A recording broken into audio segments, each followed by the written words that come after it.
e eu sou professora do curso Os Clássicos na PUC-Rio.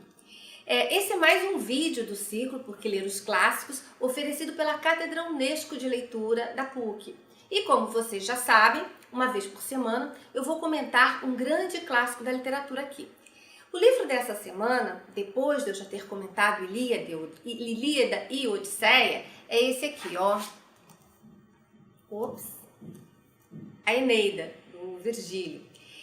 Então, sempre que eu falo da Ilíada e da Odisseia, eu sinto que mesmo as pessoas que nunca leram conhecem pelo menos alguns elementos da história. Até porque as aventuras de Odisseu, a Guerra de Troia, têm um lugar muito especial no nosso inconsciente coletivo. Mas e a Eneida? Infelizmente, não. Curiosamente, né, ela é bem menos conhecida, especialmente por nós brasileiros. Ainda que, paradoxalmente, ela seja a grande obra-prima referencial da literatura latina. Mas, por isso mesmo, eu vou falar um pouquinho sobre esse livro que eu considero incrível hoje para vocês. Gente, só para variar, a Eneida também tem como ponto de partida a Guerra de Troia, mas a partir de um ponto de vista diferente. Eu explico. É que os grandes heróis da Eneida não são os gregos, mas os troianos. Aqui, Odisseu, Aquiles, Agamemnon são, de certa forma, os vilões da história, enquanto os troianos, Heitor, Enéas e companhia, são os heróis. Porém, antes de eu apresentar a narrativa, como sempre eu vou falar um pouquinho do autor, neste caso, do Virgílio. O Virgílio, ele nasceu no ano de 70 a.C., acredita-se que no mês de outubro, né? Então ele está ali no século I a.C. A cidade natal dele, né? Ele é conhecido como poeta de Mântua, mas ele teria nascido numa cidade ali pertinho de Mântua, chamada Andes, que hoje se chama Virgílio, em homenagem a ele. Ele era filho de um proprietário rural, mas teve uma formação aristocrática, ou seja, ele estudou os gregos, né? Aprendeu retórica, filosofia, e embora a gente saiba muito pouco sobre o Virgílio, né, dentre este pouco, né, consta que ele era muito, mas muito tímido, tinha uma saúde bem frágil, tá? Até os colegas riam um pouquinho dessa timidez dele. E isso vai fazer com que, mesmo depois de concluir os estudos, ele acabasse desistindo de atuar como advogado, o que seria, né, o destino natural de alguém com a formação que ele tinha naquela época. Por isso, a partir dos 28 anos, mais ou menos, ele começa a se dedicar inteiramente à literatura. E por volta ali dos 33, 34 anos, a gente não sabe assim, as datas exatas das publicações, ele teria, né, na verdade, publicado as suas éclogas ou bucólicas, que são poemas de cunho pastoril. E logo em seguida ele teria publicado Geórgicas, que é um poema didático, fortemente influenciado nos trabalhos e nos dias do poeta grego Hesíodo. É interessante, né, porque a obra dele vai ter uma influência do Homero e do Hesíodo, que são os grandes poetas da tradição mitológica e da tradição grega clássica. Né? No entanto, né, para a gente entender a trajetória do Virgílio, a gente tem que compreender também o que estava acontecendo no Império Romano naquele momento. Então vou voltar um pouquinho na história, né? Saber um pouquinho da história romana é sempre algo muito prazeroso, e eu vou voltar um pouquinho nessa história. A partir do século III, os romanos gradualmente começam a subjugar os povos ali da Península Itálica, incluindo os etruscos, enfim, e do século II a.C. em diante, né, indo para o século I, a Península Grega também seria aos poucos dominada, com alguma resistência, algumas rebeliões, mas ela vai sendo gradativamente dominada. No entanto, apesar desse processo fantástico de expansão, nós sabemos, pela história de Roma, que os líderes da República Romana, ali no século I, tiveram que lidar com uma série de dissidências internas, de guerras civis, né, até que, após a morte do César, o Otávio Augusto ascende ao poder. Então o César está ali, ele vai ter um papel importantíssimo, né, na transição da República para o Império, a ascensão de Otávio Augusto ao poder vai ser um divisor de águas também na história. O Otávio Augusto tem uma importância muito grande para o Virgílio e para a Eneida. Por quê? O César, né, no seu testamento, deixa como herdeiro político. E depois, né, de todas as peripécias históricas, do suicídio de Marco Antônio, ali junto com Cleópatra, do exílio do Lépido, ele se torna o único líder do mundo romano, ou seja, ele será o primeiro César ou o primeiro imperador romano.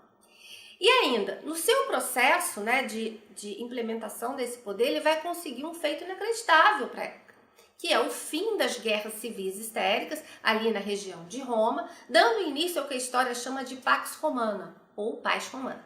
E aí, com o poder nas mãos, a região de Roma pacificada, ele teria, né, que solidificar ainda mais o seu poder político para, em seguida, prosseguir no processo de expansão do império. Mas eis que, naquele tempo, Otávio Augusto tinha um ótimo conselheiro. Vocês sabem de quem eu estou falando? Pois é, ninguém mais ninguém menos do que o senhor Caio Mecenas. O sujeito que virou substantivo porque terá a ideia genial de usar a arte a serviço da política e, para este fim, né, patrocinar círculos de artistas. Pois bem, Caio Mecenas tem então a ideia de encomendar uma obra poética que fosse emblemática da grandiosidade do poder do novo império. Mas para quem? Virgílio, naquela época, já tinha publicado as suas éclogas ou bucólicas, né, que chamaram muita atenção de vários aristocratas que eram amigos das letras. Por conta disso, ele é o escolhido de Mecenas, de quem ele recebe o pedido de um encômio. Vocês sabem o que é um encômio? Então, um encômio é uma fala, um discurso que tem o objetivo de louvar uma causa ou uma pessoa. Neste caso, o novo império e o imperador. Euzinha aqui imagino que o Virgílio deve ter pensado o seguinte: e agora?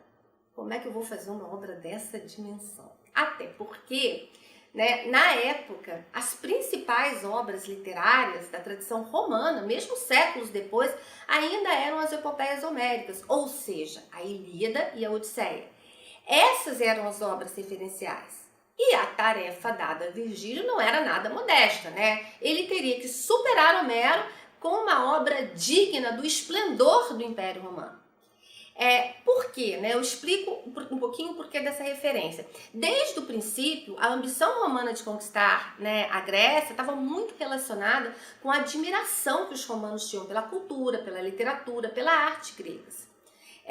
O que levou, depois da conquista, né, a um processo de incorporação da arte, dos mitos, da arquitetura dos gregos pela tradição romana, que dará origem ao que nós conhecemos hoje com o nome de cultura greco-romana.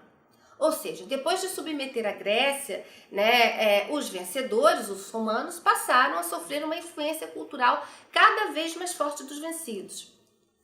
Para vocês terem uma ideia, os escritores romanos, um pouco antes do Virgílio, começaram por traduzir as obras helênicas, em seguida passaram a imitá-las de uma maneira quase servil, e só aos poucos eles conseguiram aí verdadeiramente infundir um conteúdo, né, nas formas herdadas, dando também os elementos, né, desses povos da Península Itálica à tradição greco-romana. Bom, entre os precursores dessa transformação, né, está o nosso poeta, Virgílio. Mas como é que ele faz isso?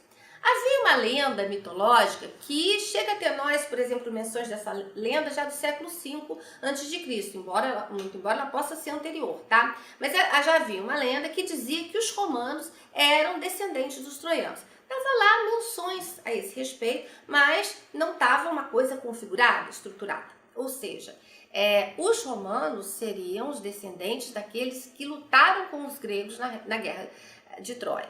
E Virgílio terá a ideia genial de dar consistência a essa lenda, ou seja, de criar a história dessa coisa que estava ali anunciada, de fundamentá-la, então, tanto na história quanto na mitologia, através da sua poesia.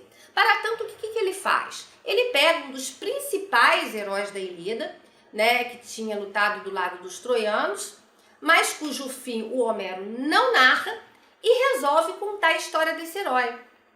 Esse herói é o nosso Enéas, cuja história o Virgílio vai contar desde quando ele deixa Troia, depois da guerra, até se estabelecer na região do Lácio e fundar a nova Troia, que mais tarde seria Roma. Virgílio conta, portanto, a versão troiana da história, na qual os gregos são os vilões, né? É uma composição que vai consumir os últimos 10 anos da sua vida. Para compor a Eneida, além de estudar profundamente a obra do Homero, né, não satisfeito, antes de finalizar, ele embarca num navio com destino à Grécia, porque ele queria conhecer de perto os detalhes, né, o cenário da narrativa, de alguns elementos da narrativa, e infelizmente ele adoeceu em Mégara, e teve que voltar para sua pátria, e ele veio a falecer pouco depois, né, no ano 19 a.C. Ele nasce em 70 e morre em 19 a.C. Antes de morrer, no entanto, né, ele não estava nada feliz com a obra que ele tinha feito, então ele incumbiu 2 amigos de destruírem a Eneida, que ele julgava que ela estava inacabada, que ela era imperfeita, mas, por determinação de Augusto, esta ordem não foi cumprida. Ainda bem, né? Ainda bem, porque a gente tem uma obra-prima incrível aqui, né? Que merece ser lida, acima de tudo. Mas o que a Eneida narra? Bom, o assunto específico de uma epopeia é uma guerra, como a Ilíada, ou uma viagem, como é a Odisseia. A Eneida é a fusão das duas. A Eneida, como o próprio nome diz, né, narra a gesta de Enéas, ou os feitos heróicos de Enéas. E a primeira parte conta as aventuras, né, deste herói depois que ele foge de Troia, que está devastada pela guerra, e procura uma nova pátria. Essa parte do poema é também conhecida como Pequena Odisseia. A segunda parte narra as lutas de Enéas com os donos do Lácio, onde ele acaba por desembarcar, né, que é conhecido também como Pequena Ilíada. Assim, na primeira parte, né, ele foge de Troia em chamas, né, rumo ao seu destino, com o seu velho pai, o Anquises, nas costas, puxando o filho, Ascânio e Iulo, pelo braço, né? A gente lembra que os greco-romanos, né, eles tinham nomes e epítetos. Então, no processo de leitura, a gente vê, às vezes se fala Ascânio, às vezes se fala Iulo, isso é normal. Mas, bom, ele foge, né, com o pai e com o filho, só esquece a esposa, gente. Aí ele esquece a esposa, quando ele está no meio do caminho, aí ele resolve, cadê a Creusa? E aí ele volta para tentar, né, buscá-la, mas aí ela já era no espectro. Mas isso é só um detalhe, né? O Enéas não era fácil, tá? Só vou adiantando para quem quiser ler, o Enéas não era fácil. Bom, esse périplo que é vivido por ele, né, tem um paralelismo ímpar com as aventuras do Odisseu. Portanto, né, na narrativa, além de lembrar os episódios da Odisseia, Sereia, Sila e Caríbides, etc., porque assim tem um paralelo, o retorno a fuga do Ulisses para a região do Lácio tem um paralelismo com o retorno do Odisseu para Ítaca. Então, por exemplo, enquanto o Odisseu, né, ele tem como protetora Atena, que é a deusa da estratégia, da sabedoria, a protetora do Enéas é ninguém menos do que Afrodite, que é a deusa do amor e também a sua mãe.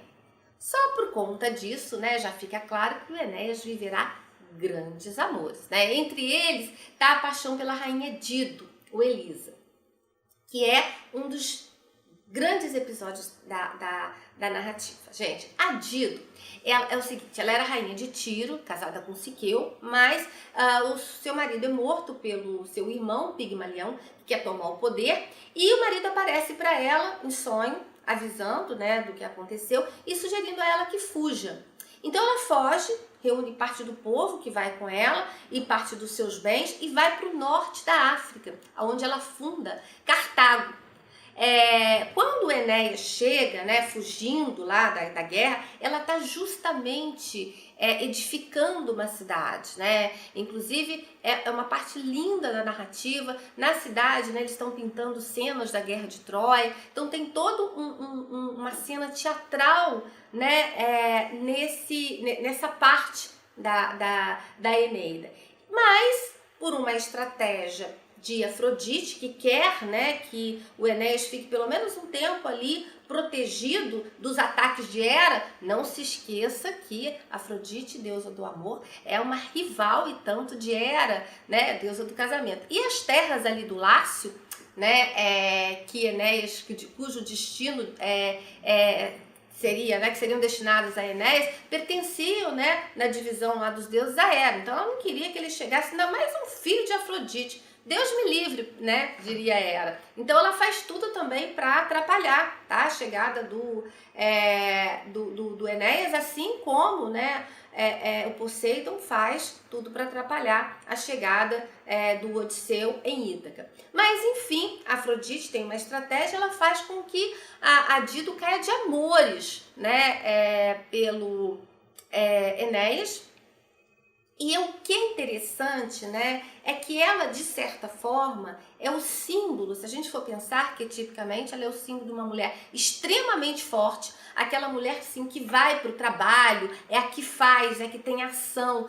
Tanto é que ela está ali no campo de obras, coordenando as obras, ela está edificando uma cidade. Então, na vida, no trabalho, ela é uma mulher extremamente segura, extremamente decidida, mas ela enlouquece por amor, né? Quando o Enéas, né, parte, né, quando ele recebe o desígnio dos deuses que ele deve partir, o Enéas, eu já avisei que ele não era fácil, ele fica, como é que eu vou falar para Dido? Ah, não vou falar não. Então ele não fala para ela que vai embora.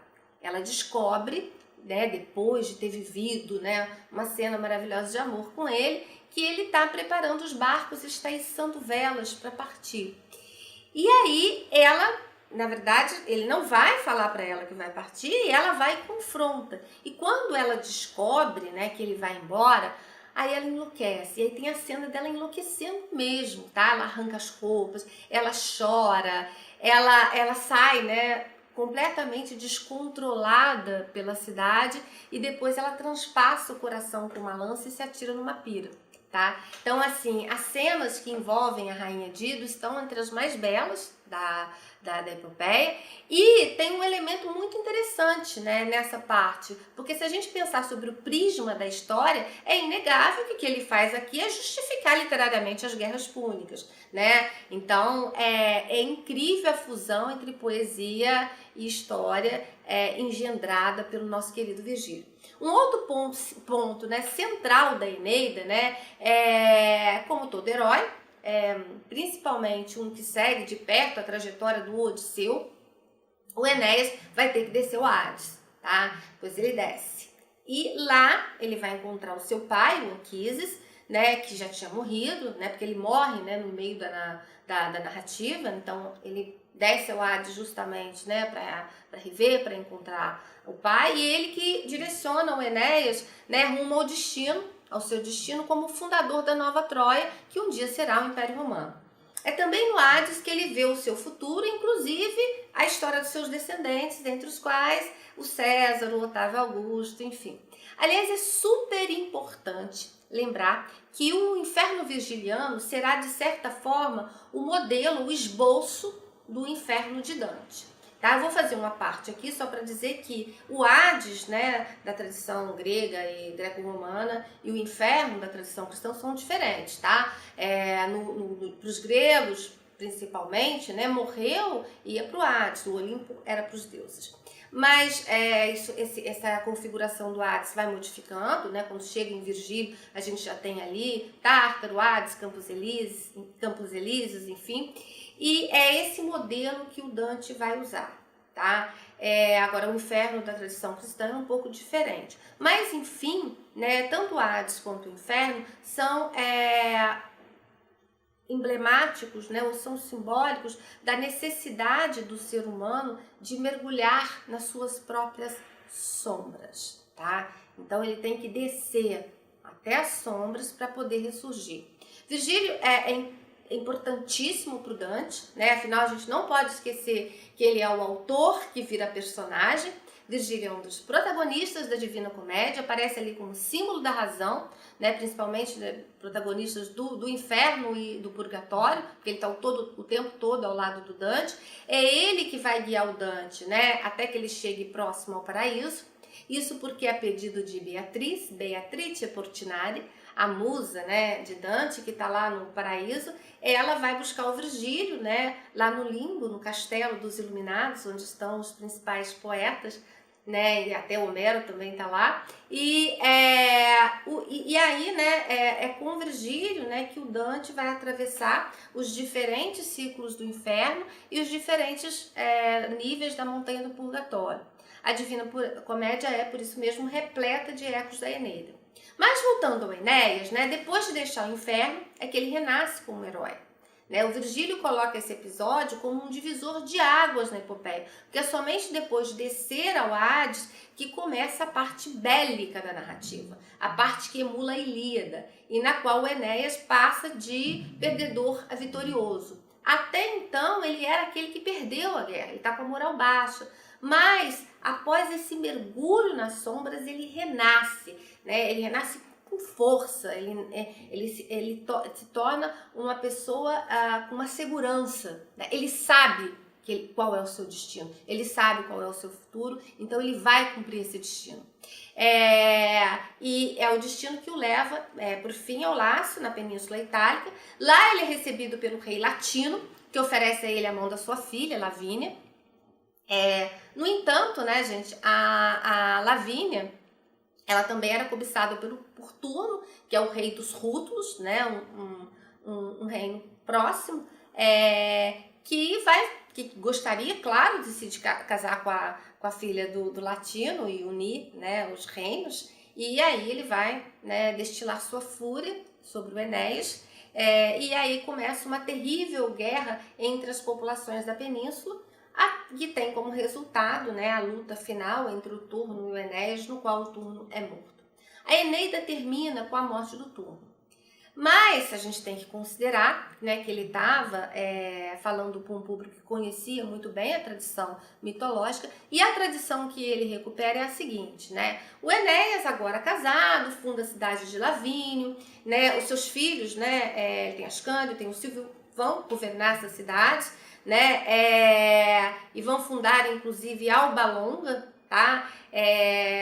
E o Ascânio, né, vai deixar sua descendência ali, né, em Alba Longa. Então os reis vão ser todos descendentes de Enéas. E 400 anos depois, o filho legítimo do 12º herdeiro de Alba Longa, que é chamado Numitor, é deposto por um estratagema do seu irmão, que é chamado Amulho. Para garantir o trono, o Amulho assassina os descendentes varões do Numitor e obriga a sua sobrinha, né, a Réia Silva, a tornar-se vestal, ou seja, uma sacerdotisa consagrada à deusa Vesta, que, na verdade, teria obrigatoriamente que permanecer virgem. No entanto, né, a Réia Silva, ela é engravida do deus Marte, e dessa união vão nascer Rômulo e Remo. E como nós sabemos, né, eles serão os fundadores de Roma. Então, o que o Virgílio magistralmente faz aqui? Ele dá uma origem mítica para a fundação de Roma, recuperando a tradição lá da Ilíada e trazendo aqui para Roma, tá? Essa epopeia, né, como eu falei aqui em poucas palavras, por ser tão incrível, ela atravessou a história. E se o Virgílio, né, desafiou o Homero, emulando a Ilíada e a Odisseia e dando uma versão troiana da guerra, o eco da sua narrativa foi tão alto, mas tão alto, que séculos depois teríamos outras obras-primas tentando dialogar com ela, né, como é o caso, né, do Dante, que eu já falei, ou mesmo, né, uma que eu vou falar aqui só para terminar, tá? Para deixar um pouquinho na memória de vocês, uma obra que começa, né, logo nos primeiros versos, já tem uma provocação tanto para o Homero quanto para o Virgílio, que os Lusíadas do nosso querido Camões, né? Nos primeiros versos, lá no iniciozinho, né, a gente tem as seguintes palavras, né, do Camões. Cessem do sábio grego e do troiano as navegações que fizeram Odisseu e Enéas. Cale-se de Alexandro e de Trajano a fama das vitórias que tiveram.